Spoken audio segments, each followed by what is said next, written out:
I looked through the windshield and there was an enormous silver V, like letter V, like Victor. So yeah, I called on, hi, my name is Danny. I'm 14. Almost 14. I just saw a UFO. And the lady, Jimmy, the lady said, young man, I can't talk to you right now. We're getting hundreds of reports about this. I have to go. I remember that Wow. very, very vividly. And we're looking up for maybe hour and a half, nothing. And I pulled out my car keys and I said, Barbara, if we leave right now, we'll beat the rush. Right? I said that. And no sooner did I say that, and this is true, a large black craft appeared above our heads. Now, there must have been, I'm going to say 250 people there. The following is my conversation with Dan Harari. Dan has been a Hollywood publicist for decades, from people like Springsteen to Spielberg, Seinfeld to Meryl Streep, Howard Stern to Hugh Hefner and Alice Cooper, Kevin Costner, Mel Brooks, and Jack Black. Dan Harari knows a thing or two about celebrities and the nostalgia of Hollywood as an insider for decades. A renowned Hollywood publicist for over 40 years, as well as the owner of the award-winning Asbury PR Agency in Beverly Hills. Dan has met, worked with, or interacted with a virtual who's who of the entertainment industry since 1972.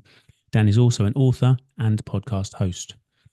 In this conversation, we discuss his incredible career, along with his experiences of UFO UAP, which hit the press, and his multiple sightings dating back to his childhood.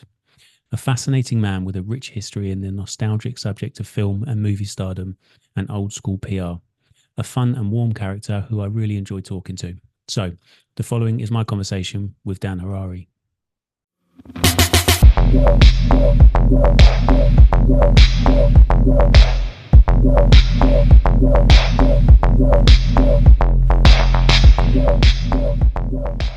Hi Dan, thanks very much for joining me. I really appreciate your time and speaking to me today. If it's okay with you, I'd like to sort of jump straight into just where your interest first peaked in the UFO UAP subject. Kind of where did it all start, really? Sure, sure. Well, first of all, thank you for having me on. Um, I have a very interesting story, and it really altered the course of my life, but just only in the last few years. Even though my story, Jimmy, begins in March 1970. Okay, that's a long time ago. That's probably before you were born, right? Yeah. I grew up in Asbury Park, New Jersey. It's the New Jersey shore. It's about an hour and 15 minutes south of Manhattan. And one day, when I was just about 14 years old, my dad picked me up from school about 3 o'clock in the afternoon and was driving me home and on our suburban New Jersey street. And it was sunlight, it was a bright day, and we're driving home. And as he drove me home on our street where we lived, I looked through the windshield and there was an enormous silver V, like letter V, like Victor, craft hover, hovering above my father's car.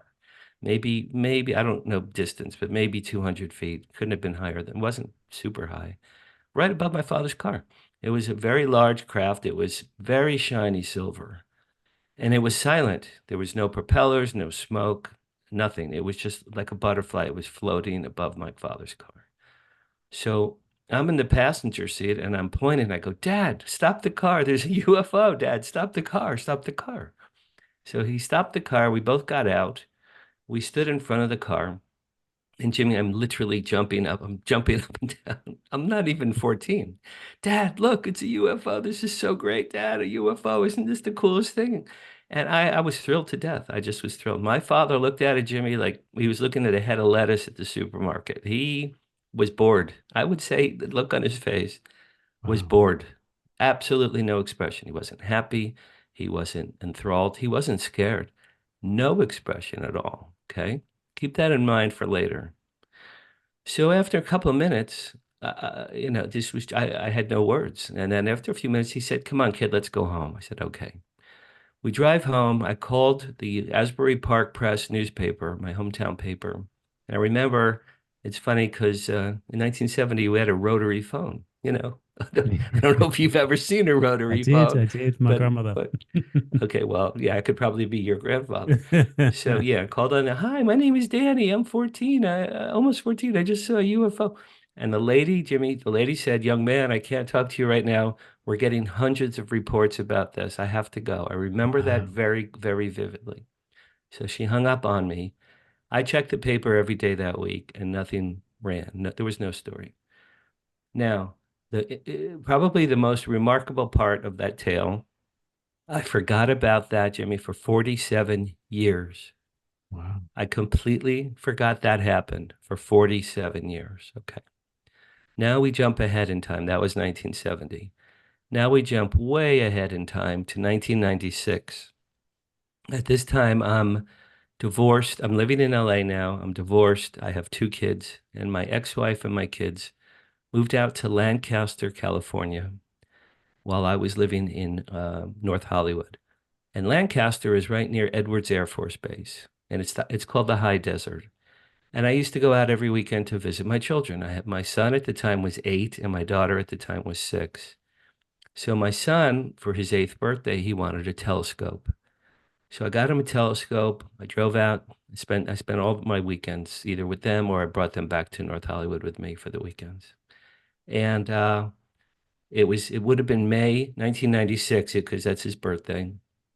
We were looking through the telescope and we saw, Jupiter and Saturn and Mars and the moon, whatever we saw, all the cool stuff you see with a telescope. And then we were going to go inside because it was getting cold. Now, in Lancaster, the air there's no smog. It's away from LA, so there's no smog. You can see the sky crystal clear, the stars and everything. There's no smog up there.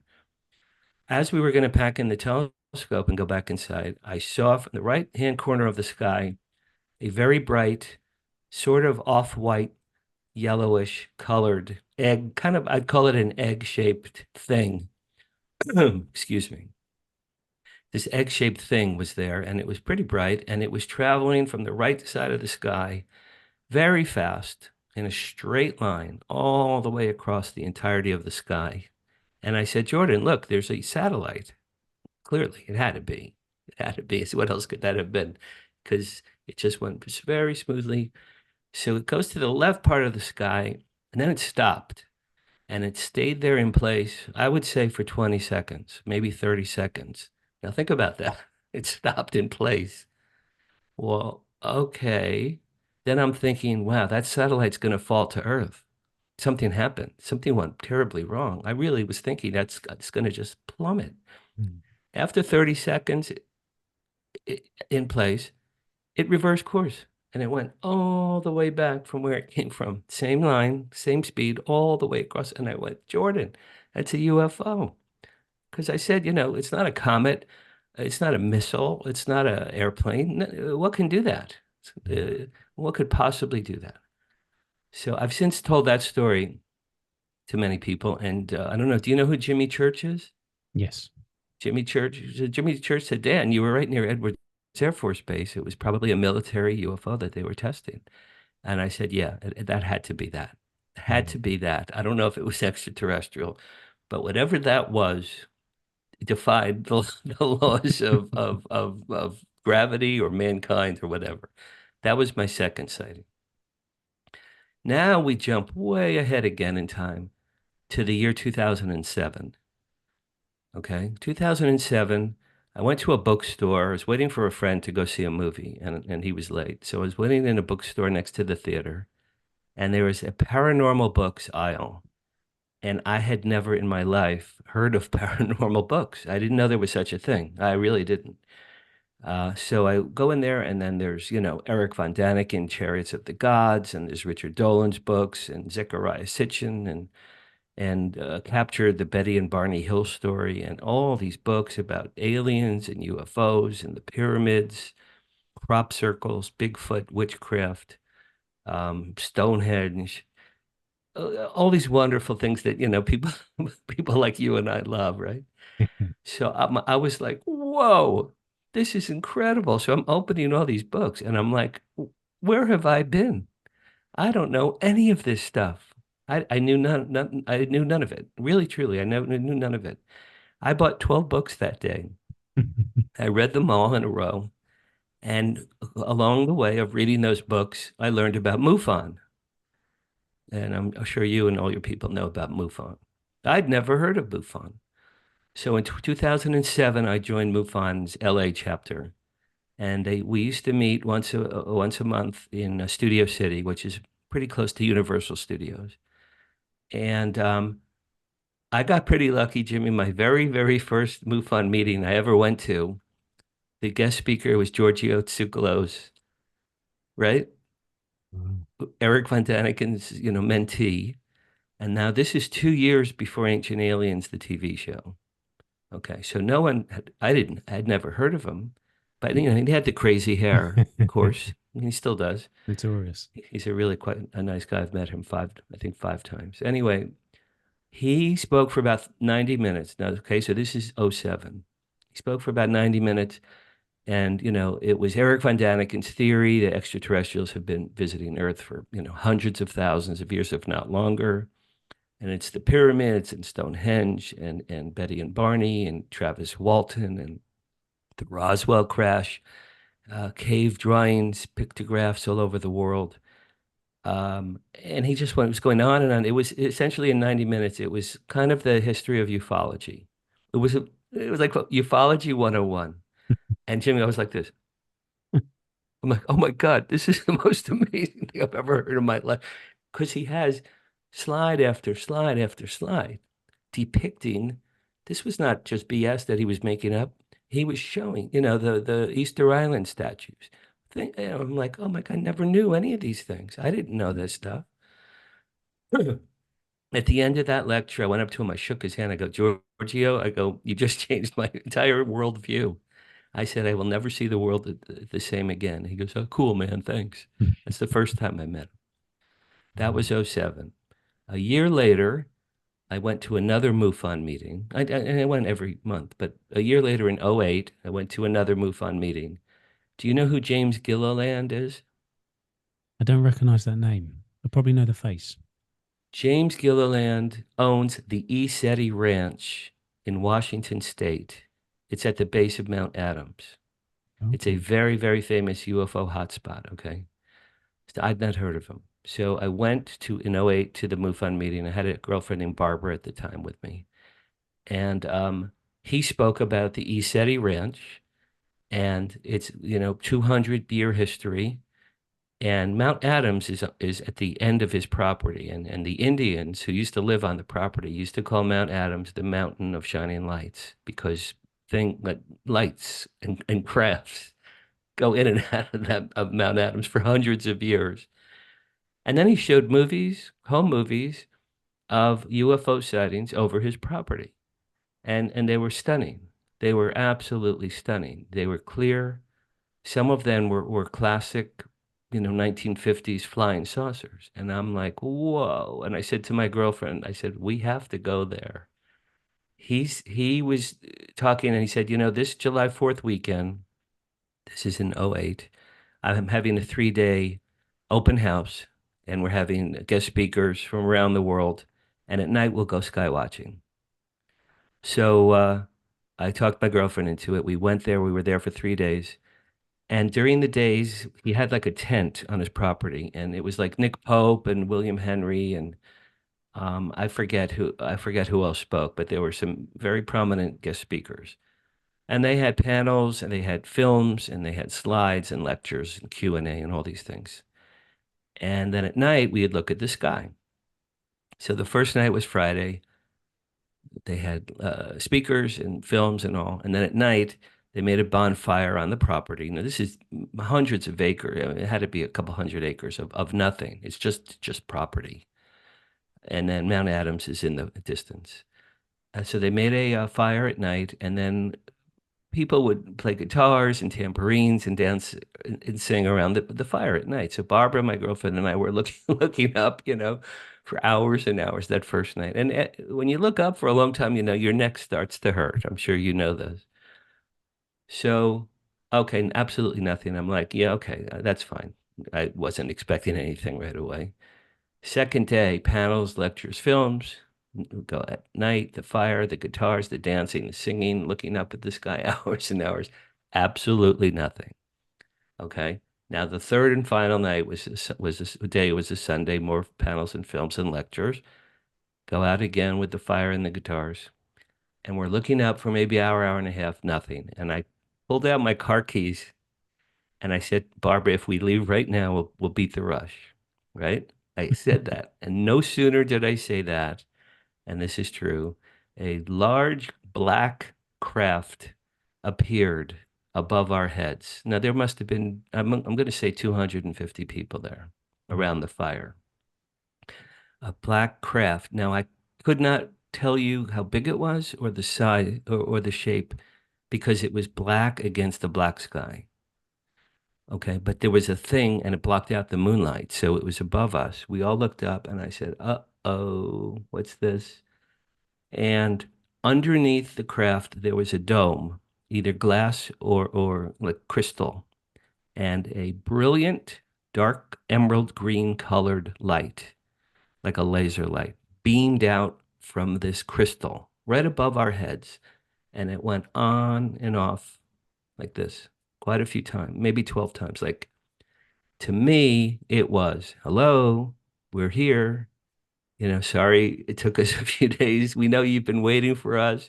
We got stuck elsewhere, but here we are, and everything's cool, and we love you, and we're in the neighborhood.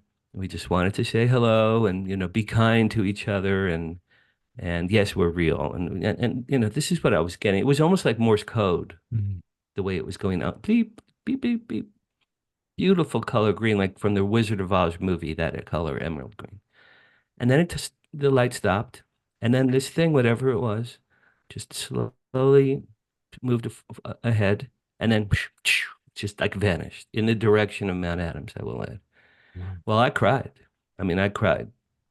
People cried. People were hugging and kissing, and I was like, "Go, I'm so glad we didn't leave. We Can you would have imagine? missed that. We would have missed it by 10 Jeez. minutes, 5 minutes." Now, that was in '08, Jimmy. I can still feel in my heart that feeling. I got some kind of, I don't know if it's a message. I don't know what it was, but it was very lovely. And I got a warm feeling in my heart, and I still can feel it. Okay. That was a long time ago.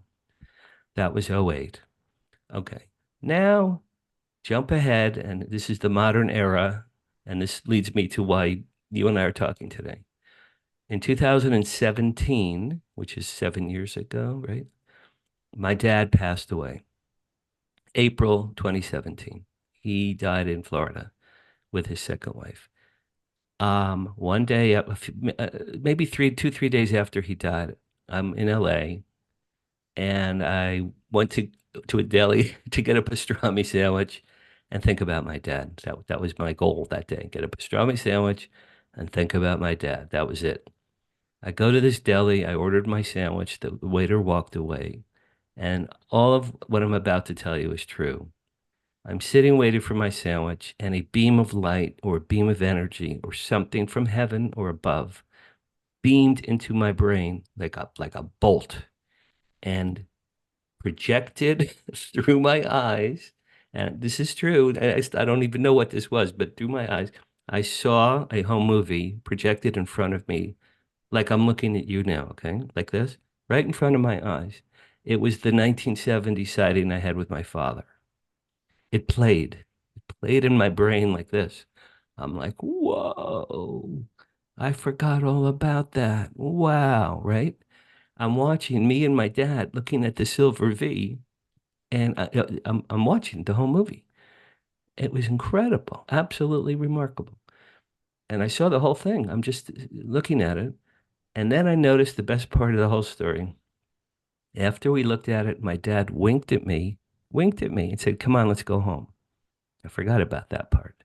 Then it shut off. The movie stopped playing. I then asked the waiter for a pen. I said, "Sir, do you have a pen?" He brought me a pen.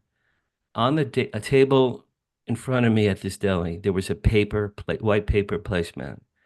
I put the pen in my hand, and my hand, not me, my hand wrote three things. It's called automatic writing. My hand wrote, "Write a book about benevolent aliens. Lead character's father knew about UFOs." And then I wrote capital A, capital T, capital C. And then my hand stopped writing. Okay. So I'm like, okay, what the hell is this? What the hell just happened here? Right. And I'm looking, A, T, C. I had no idea. Wait, what does that mean? What does that mean? And after a while, it occurred to me, and it was after they came, ATC. That's what ATC was. Wow. So I'm like, whoa, I need to write a book, right? That's It, incredible. it was all it was just given to me. It was bestowed upon me. Then I got finally got my sandwich. I ate the sandwich. I went home. And then for the next 8 months, day and night, I worked on my book after they came. I wrote it. While I was writing, now my book is fiction. It's science fiction. It's about benevolent aliens who come to Earth. They save mankind, working through this one lead character. This lead character is a 70-year-old man. He's depressed. He hates his life. He's a total failure. Everything in his life sucks. So on his 70th birthday, he decides to drown himself in the Pacific Ocean. This is like on page 2 or 3. He's drowning in the Pacific. As he's drowning, a huge craft comes out of the ocean, beams him on board, and then saves his life. And slowly, this enormous silver, not even silver, multicolored craft hovers over Los Angeles and it stops at Dodger Stadium. At Dodger Stadium, these two magnificent 7 foot tall Pleiadians with the white hair and the sky blue eyes and the white robes, male, female, and this guy. They all three beam down and the aliens hit people of Earth because all the media there, because it's Dodger Stadium and it's this magnificent thing that everyone in LA saw. People of Earth, we're here to help you. We love you. Everything's cool. Don't be afraid of us. We felt the time was right now to help you with your problems. We have a relationship with this guy. Be kind to him. He's special to us. If you want us to use our technology to help you, go to him, talk to him. We will meet with him once a month and we'll move forward from there. So then they leave. The aliens and the craft leave. Now this guy who was naked because he was just drowning a few minutes ago, he's on second base. He looks up and all the media from LA, they're all like with microphones and cameras. He's like, what?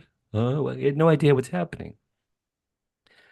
Long story short is he meets the president of the United States. They take him there right away. She gives him an office at the UN. He assembles a team to assess all of mankind's problems. He's reunited with his long lost son and his long lost daughter. They're part of the team. The president's part of the team. And once a month, the aliens come to the UN. He goes on the roof of the UN. I don't even know if the UN has a roof. He goes on the roof. They beam him up. And once a month for the next year, they go, Jonathan, what does mankind need help with? And he's like, well, there's not enough food, or let's get rid of nuclear weapons, or there's not enough clean water. And every month for a year, the aliens, through their magical technology, solve all of mankind's problems. It's very utopian. It's very wishful thinking. At the end of the first year, this guy who was drowning on page 1 wins the Nobel Prize. His best friend's the president of the United States. He's reunited with his children. He marries the most beautiful woman doctor in America, and who this woman helped save his life. And his life is, and he's a multimillionaire. And it's like a year later, right? So I call it "It's a Wonderful Life" meets the day the Earth stood still. That's the story. Now, the lead character's father in the book finds out that his father was a military scientist who studied UFOs. And it turns out, and he's dead. He's deceased before the book ever starts. But it turns out that this guy's father befriended an alien 50 years earlier. And because of that kindness, that same alien then saved this guy's life on page 1 when he's drowning in the Pacific. It was a return of a favor. Okay, that's the big picture of the story. So I wrote the book in 2017, 2018. And then when I was done, I pitched it to, every literary agent, every movie producer, and every publisher in America that I could find.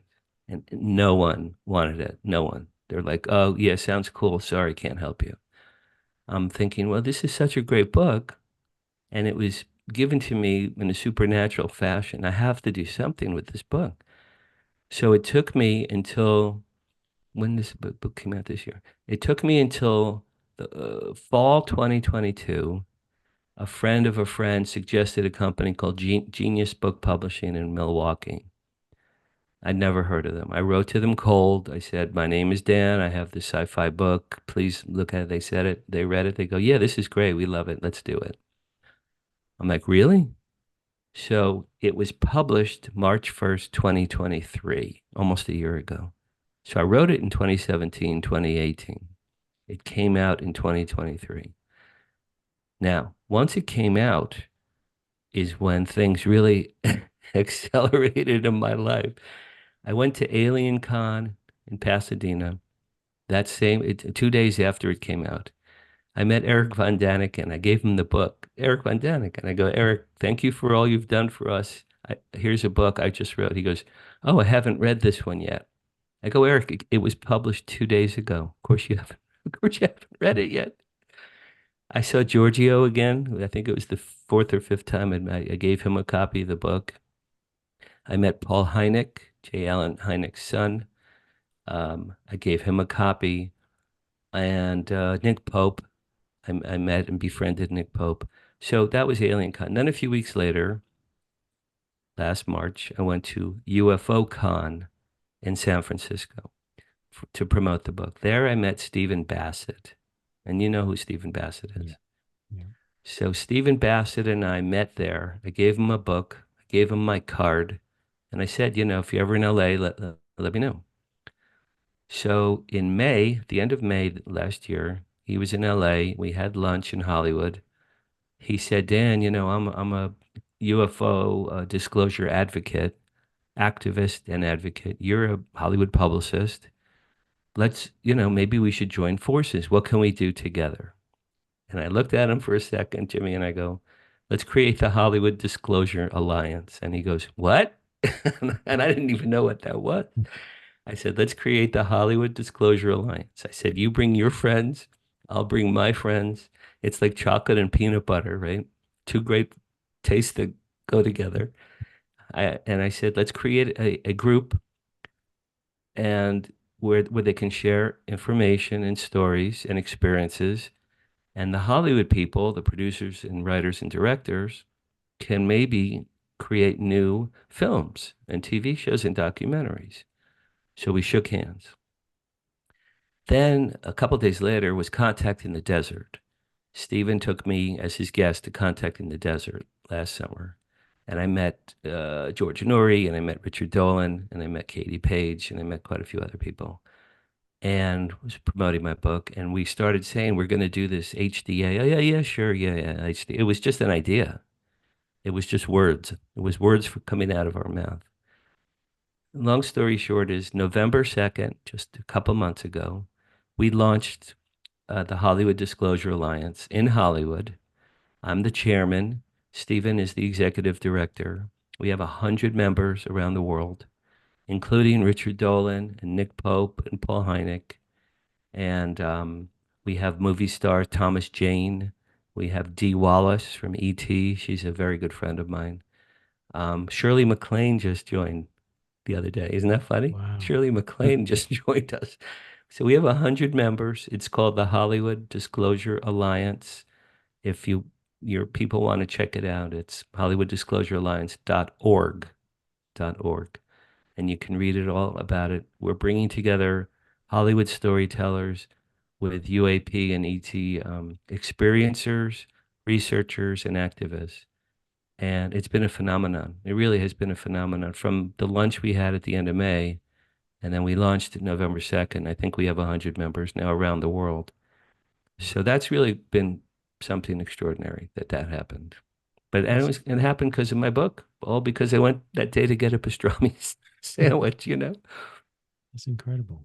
It's interesting. I've had so many conversations with people that have had experiences, and then that further down later in life turns into their kind of creative side, where they create something from that experience that kind of relates to either a storyline or a script, screenplay, or a book, or an idea, or it's such a common thing to have this experience and almost kind of sit on it for a number of years, and then all of a sudden it just kind of comes up, and I need to do this. I need to create something. And I'm noticing this theme of this kind of creativity is kind of baked into the experience afterwards. It's fascinating. Really is It, fascinating. yeah, uh, it happened to me. Now I'm not a skeptic. Listen, I believe in extraterrestrial life 100%. I'm absolutely convinced. And we're all working for disclosure, the day the president and the Congress and the military go, yeah, okay, listen, we've known about extraterrestrials since the 40s. We felt it was a, national security. Okay, national security. Okay, but now, how about now? How about now? It's been a long time. It's been about 80 years.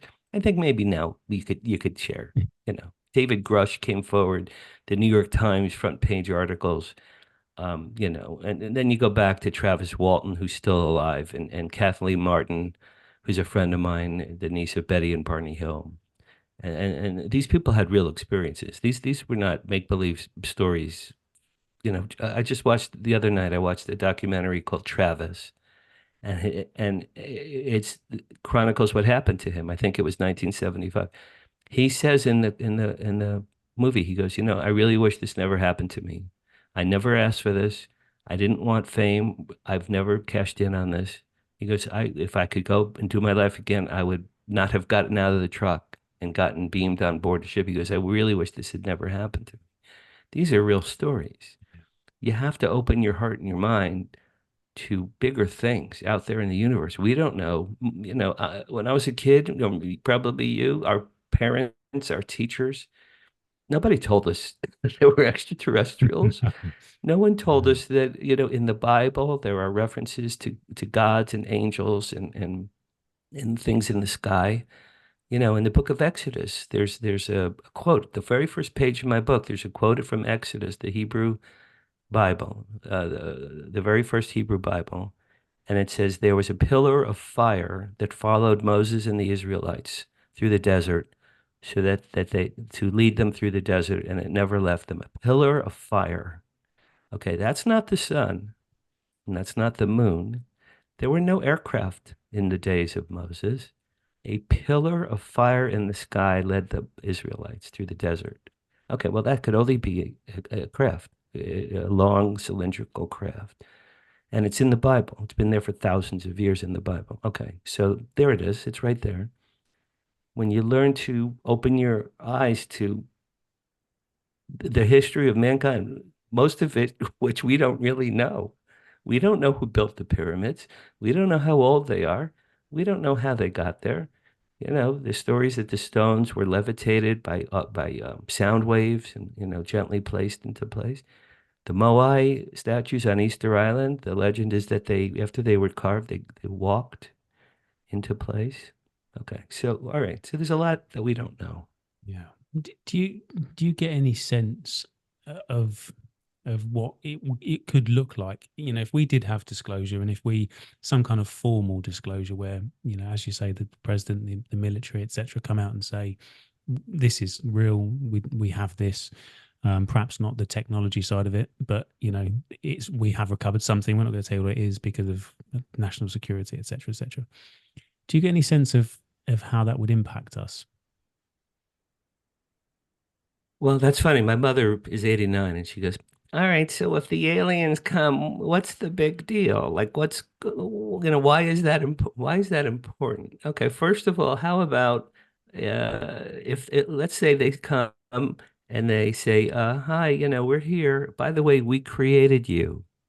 We helped to seed mankind. Oh, okay, so all of human history that we know is wrong? Okay, so day one, all of human history is incorrect. Okay, right off the bat, that's there. There's that. Then religion. Religion, like I said, in the Hebrew Bible, there's references to these craft. Um, Jesus, if he's really was the son of God, which he probably was, God is an extraterrestrial just by definition. So Jesus was half extraterrestrial just by definition. They could say, yeah, he was one of us. Moses was, one of our chosen people. Ezekiel, we came to him and told him who we were. It changes history of mankind. It changes religion. A very big thing, and One of the theories why they've never told us. If extraterrestrials were to give us their free technology for energy, which it would eliminate coal and gas and oil and nuclear power and lithium batteries, someone told me recently. It would eliminate all of our power sources on Earth if it was free, clean. I think it's called quantum point zero quantum energy something. It's just energy from the air that that they know how to do and we don't know how to do it. Well, then all the oil oligarchs in Russia and the oil Texas billionaires and anyone in the world who has oil, they become irrelevant. Yeah. That's a big deal. Then there's like the weapons. What if they give America weapons, but they don't give the same weapons to Russia? What if they give Russia the weapons, they don't give them to us? Whoever has their weapons is going to be in charge of the world. They'll be more advanced than anything we have. Mm. So there's a lot of ramifications. The Vatican a few years ago came out and said, if there are extraterrestrials from other planets, they were created by God, and we welcome them to Earth. Well, that's the way to look at it. I mean, clearly there has to be God, because God had to have created all of life, including extraterrestrials. Even if extraterrestrials created mankind, which I believe is true, God had to have created them.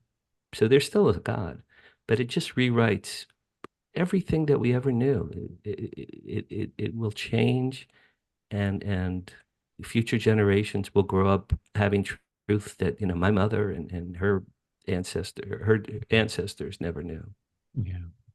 Do you think that they will though? I mean, do you think that we'll get disclosure anytime soon? Because I worry that this goes back 80 plus years that kind of we're aware of, potentially hundreds, thousands of years.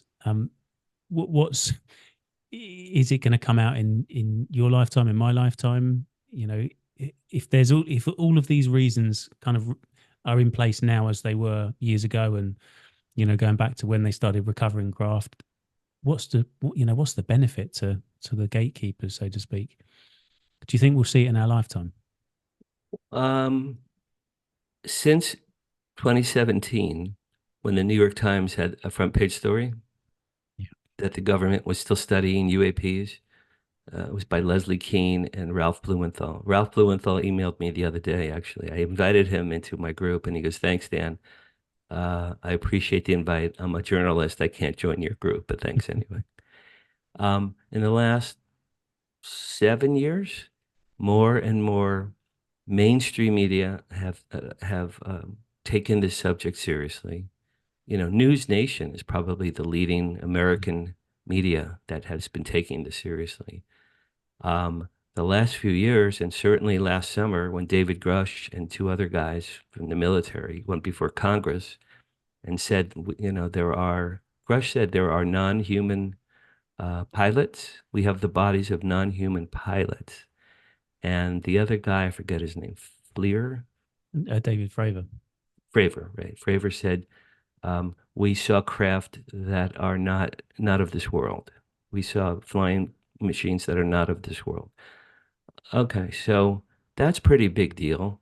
These are credible guys. I live in LA. The next day after that testimony, in the LA Times, page 26, page 26. Oh, David Grosh says that there's non-human pilots.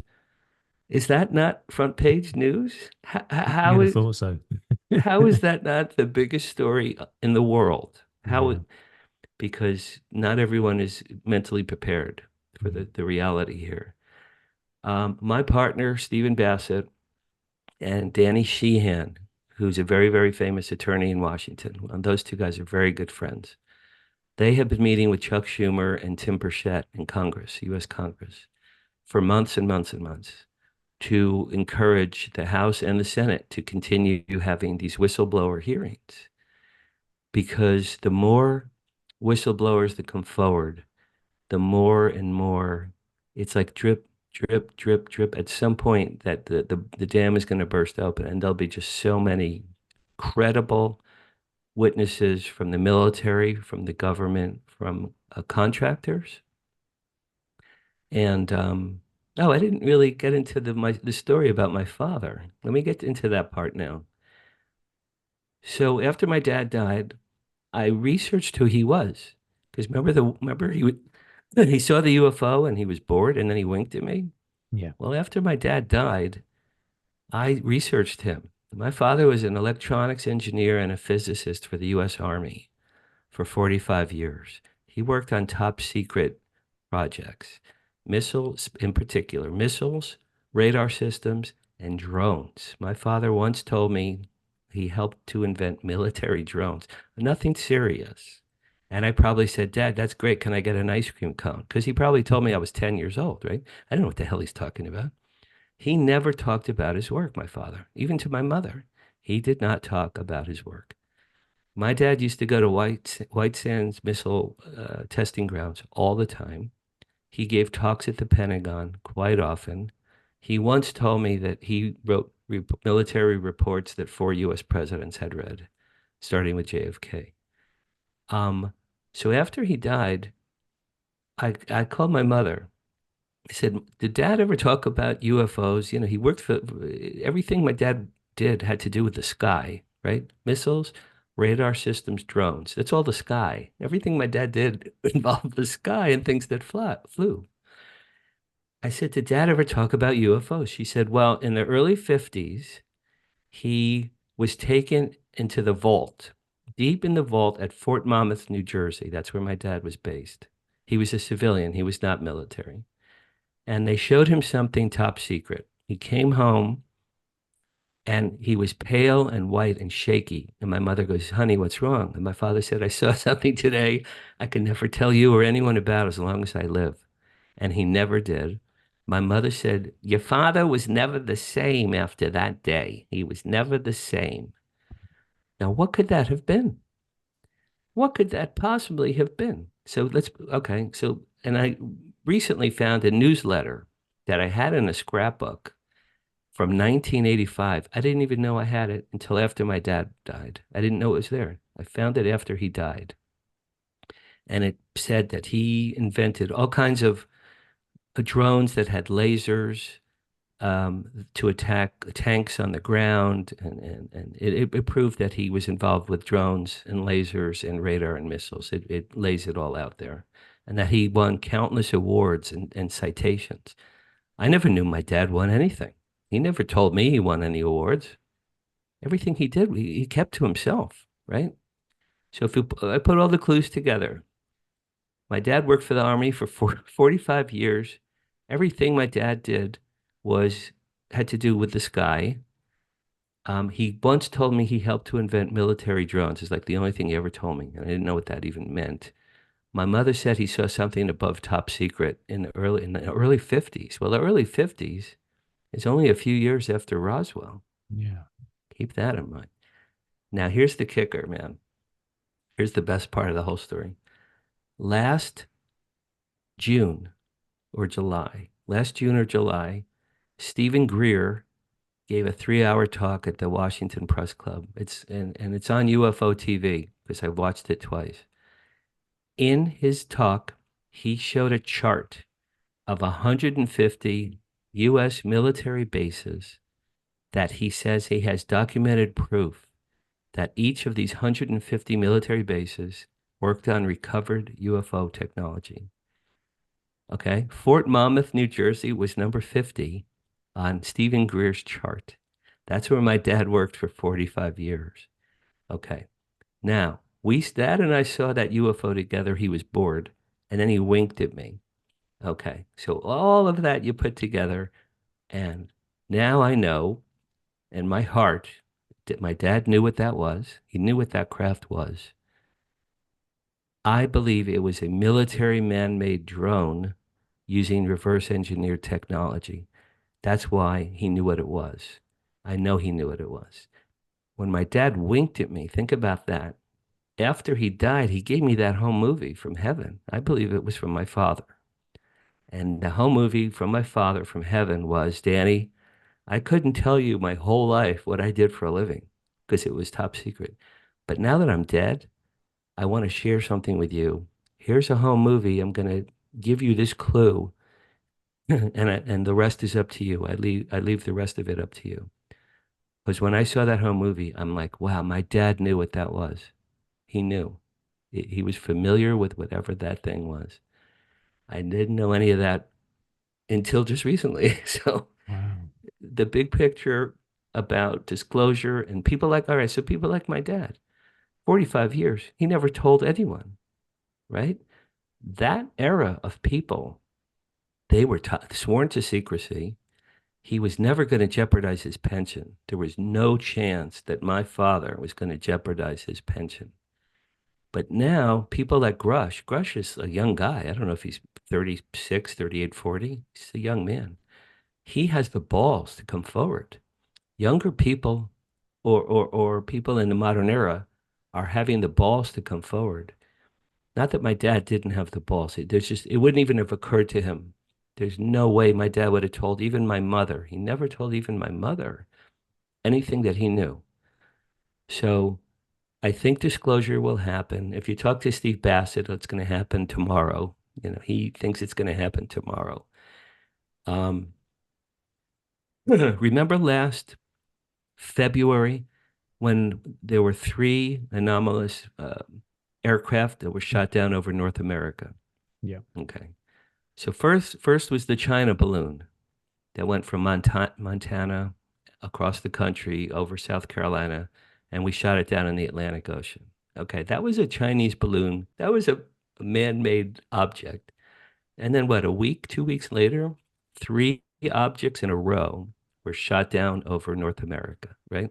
One was over Alaska, one was over Canada, one was over Lake Huron or Lake Erie, one of the lakes. To this day, we've never been told what those three things were. To this day, they've never been shown, they've never been discussed, they've never been detailed, and whoever shot them down certainly has the video from their aircraft. Yeah. Okay. Biden went on TV after those three were shot down. And Biden said, yeah, we shot down the China balloon and these other three objects, there were probably balloons as well. And China balloon, and yeah, everything's fine. I don't think the other three were China balloons because they made a big deal about China balloon. The other three, to this day, have never been explained. Why doesn't someone at a press conference go, oh, Mr. President, remember those three UAPs we shot down? What were those? What were those? Can we see those? Mm. Oh, okay, so it's getting closer between the aliens themselves and whistleblowers and people like Bassett and Danny Sheehan who are urging Congress to move forward. All of these are like the Chinese water torture. It's the drip, drip, drip, drip, drip. At some point, the faucet's going to turn on.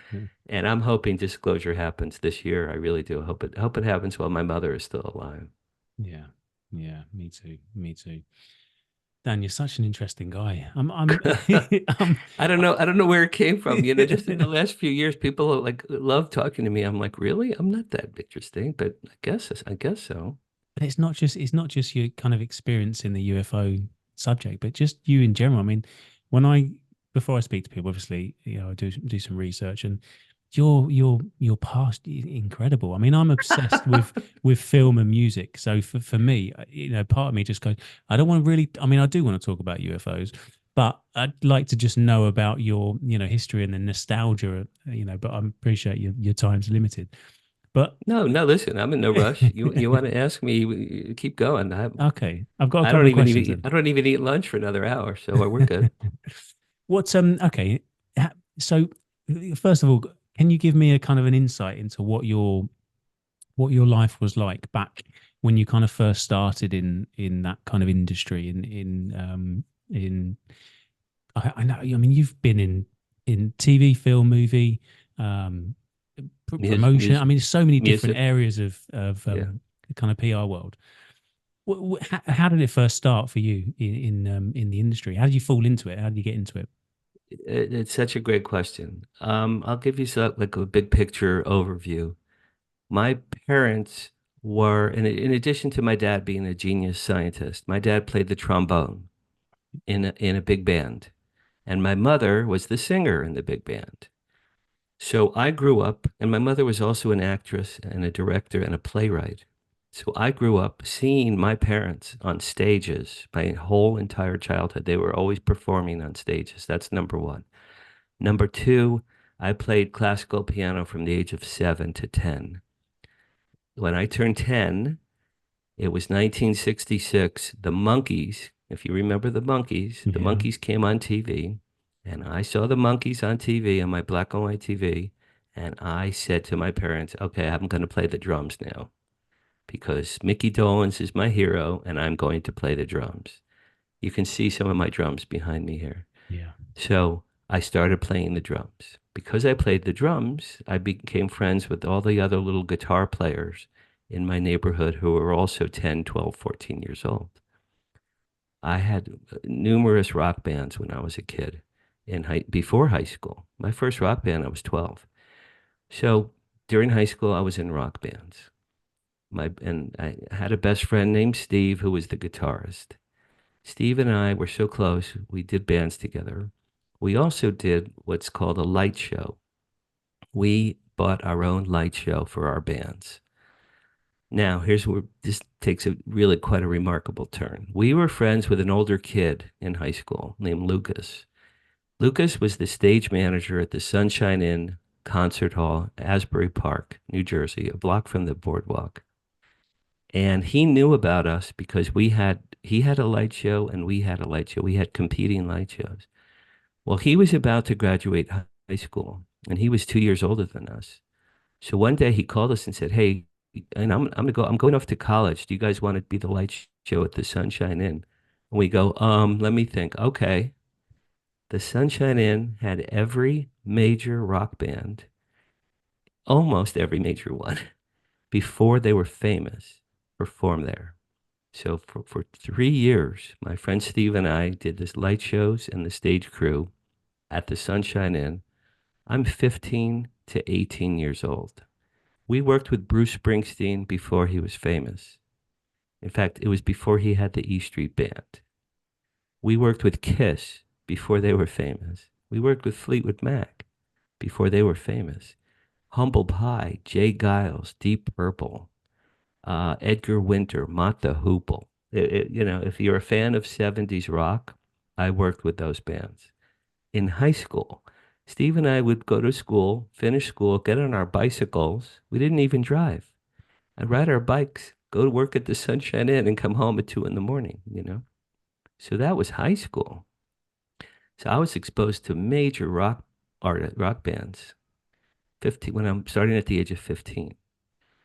Okay, then I went to college. I went to Boston University. I studied communications.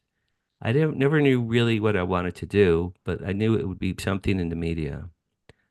When I was at Boston University, Howard Stern, the famous radio Yeah. DJ. Howard Stern was there when I was there. He was 2 years ahead of me. Same school. In fact, I met him many years later and we talked about Boston University. Then I graduated and I got a job in New York City at Columbia Pictures through a friend from college. And I was in the PR department at Columbia Pictures. That was the summer that the movie The Blue Lagoon came out with Brooke Shields. And I knew Brooke Shields and her mother quite well when I was working there. Brooke was 15 years old at the time. That's how long ago this was. So I worked there for a while, but I was commuting from the New Jersey shore into Manhattan, which is 4 hours a day on the bus, and I couldn't take it. It was killing me.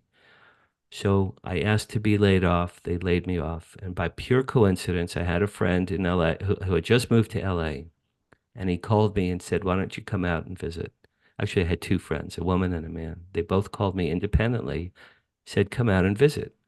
I said, "Dad, should I go visit my friends in LA?" He goes, "Schmuck, why don't you just go move there?" That's what he said. "Schmuck, why don't you just go move there?" And I looked at my father and I said, "Okay, okay." And the entirety of the rest of my life was decided in those 5 seconds. The entirety of my life was decided right then and there. I was 24. I raised $2,000. I came out to LA. I stayed on my friend's couch for a year. And At one point, I was down to $6. This is my best part of my story. I was down to $6. I was living on peanut butter and crackers, and I didn't even mind because I'm 24. I'm smoking joints and meeting girls and hanging out on Venice Beach. I lived on Venice Beach. And my dad came out. He goes, "How are you?" I said, "I have $6." He goes, "I'll be on the next plane." My dad was a wonderful guy. So he came out, he saved me, he gave me money, bought me food. He goes, "As long as I'm alive, you'll never starve," which is the nicest thing anyone has ever said to me in my life. And then I persevered. I just persevered. I didn't have a car. I didn't have a job. I didn't have connections. I had nothing in LA except a friend and a couch. That's all I had. I just persevered and persevered. I finally got a job at the American Film Institute, which was my first home-based job.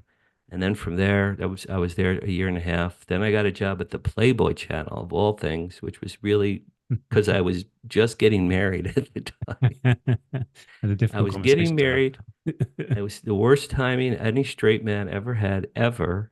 I just gotten married. I'm working at the Playboy Channel with naked, beautiful, naked girls. I knew all the playmates. I knew Hugh Hefner. I used to hang out with Hugh Hefner's mansion. I was there for a few years. Then I got a job at Columbia Pictures Television, and I became friends with Mickey Dolenz, my hero, my childhood hero. I became friends with him in the 80s. We used to have lunch together. Then I worked for two very big PR firms. During that time, I represented Jay Leno when Jay had first gotten the Tonight Show. That was almost 10 years. During that 10 years, I became very, very prominent in Hollywood PR. I was meeting, I was going to the Grammys and the American Film Institute Awards, um, all kinds of award shows and benefits and charities and black tie things. So I was meeting a lot of people. I turned 40 in 1996, and that's when I decided to open my own company. So my company, the Asbury PR Agency, is now over 27 years old, and I've represented, I think, 1,000 clients in the last 27 years. Feature films, TV shows, rock bands, authors, live plays, entertainment industry, lawyers, charity events, restaurants, anything remotely remotely involved with the entertainment industry. I've had at least one or two clients in that field. So I've been very fortunate. No one could follow my path. My path was kind of laid out. It was almost I kind of would say it was predestined to be honest. But I really, Jimmy, when I came out, I wanted to be a comedy writer. I came to LA to be a comedy writer for TV. That's why I really came out. Along the way, I got married. I had two kids. I got divorced. I had a lot of bills to pay. I had to make a living. I stumbled into PR. I really did. I stumbled into it because PR, a lot of PR is writing, creative writing. A lot of it is creative thinking. The big picture of PR is really, to me, I describe PR as a matchmaking. It's like matchmaking. I'm in the middle. My clients are on one side, and then the media, people like you, and the New York Times and CNN, the media are on the other side. I have to introduce my clients through me to CNN and the New York Times and the LA Times and People Magazine. So I've been doing that for 40 years. This last week was 40 years, my 40-year anniversary. And I'm like an idiot savant or just an idiot. I don't know, but I just have a knack for that. It's been quite a career. I've made a good living. I've met lots of famous people. We should talk about my first book called Flirting with Fame. My first book came out 2022, Flirting with Fame. It's on Amazon. After They Came is also on Amazon.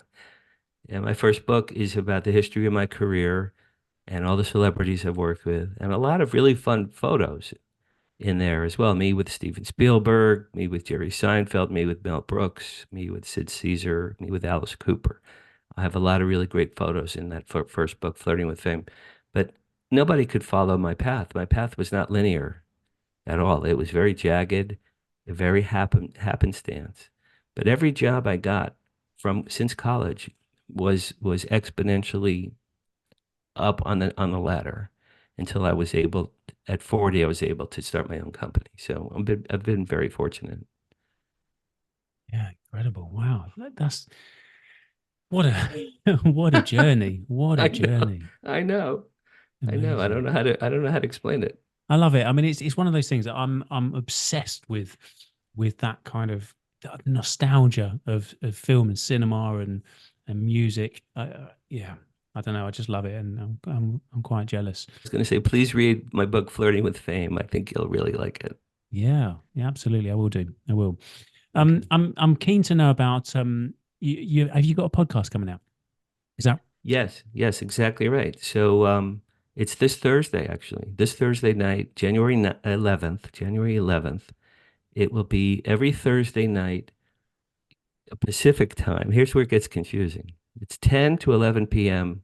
every Thursday night, Pacific time. Well, 10 to 11 is 1 to 2 a.m. Eastern time. So it's Thursday night, but it's Friday morning. It's both at the same time. My podcast is called Live from Hollywood. It's Paranormal Tonight.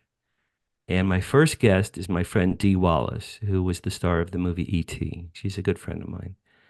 And it's a 1 hour live show. It's on the UnX network. The UnX network. I don't know if you're familiar with that network. yeah? It's actually out of St. Louis, Missouri. Whitley Strieber has a show on the UnX network, and Peter Robbins does as well. Meanwhile, here on Earth, so there are some very noted people on that network, and I was gifted the podcast. It was a gift to me from the owner, and every week, the week after, I'll be interviewing Stephen Bassett, and over the course of time, I will be interviewing Nick Pope, Richard Dolan, Paul Hynek, Thomas Jane, the movie star, lots of my friends and people I know that have just crazy, and it's going to be anything to do remote, not just UFOs, but um, ghosts, witchcraft, odd, weird, inexplicable experiences that have happened to them or their friends. Because I've been lining up a lot of my friends have had odd encounters. You know, not all of them have seen UFOs, but quite a few of them have ghost stories. My daughter has ghost stories. So it's going to be fun. I've been doing interviews the last 2 years around the world. I think I've done 100 at least. But I was always the interviewee, and starting Thursday night, I'll be the interviewer. So I'm hoping it goes well. But thank you for asking. Yeah, I'm sure it will. I'm sure it will. I'll be watching. Let us know, and we'll put some stuff out. I'd like to catch it as well. So, Oh, yeah, great. Okay. yeah, absolutely. Look, I'm conscious of your time. I think we'll call it a wrap there if that's cool with you. And thank you so much for talking to me. I really appreciate it. It's Sure, been a sure. blast. I appreciate it very much. Just a couple of things. Sure. If your audience would like to check out HollywoodDisclosureAlliance.org, you can read about that. You can contact me or Stephen Bassett through that website. And if you want to read more about me and my books, I have two new books, Jimmy, coming out in May. I have two books. One is called My Paranormal Life, and the other, and that's a biography. And I have lots of ghost stories as well. And the other one is called Five. Five is a thriller about a serial killer from 1870s Europe who gets reincarnated 100 years later. And in 1970s America, he becomes the biggest pop music star in the world, but he's still a serial killer. So I have two books coming out in May. Maybe I can come back on your show. We could talk about those. Definitely. Or maybe I should have you on and we'll talk about your stuff as well. So danharariauthor.com is the other one. Dan Harari author altogether.com. So Hollywood Disclosure Alliance, Dan Harari author. Those are the ways to get me. Awesome. Nice one. Thank you, Thanks, man. Dan. It was a lot of been fun. a blast. Thanks, It's buddy. been a lot of fun. If you're ever in LA, let me know, okay? Definitely. All right, brother. Take care. Take care, man. Cheers. Thank you. Bye-bye.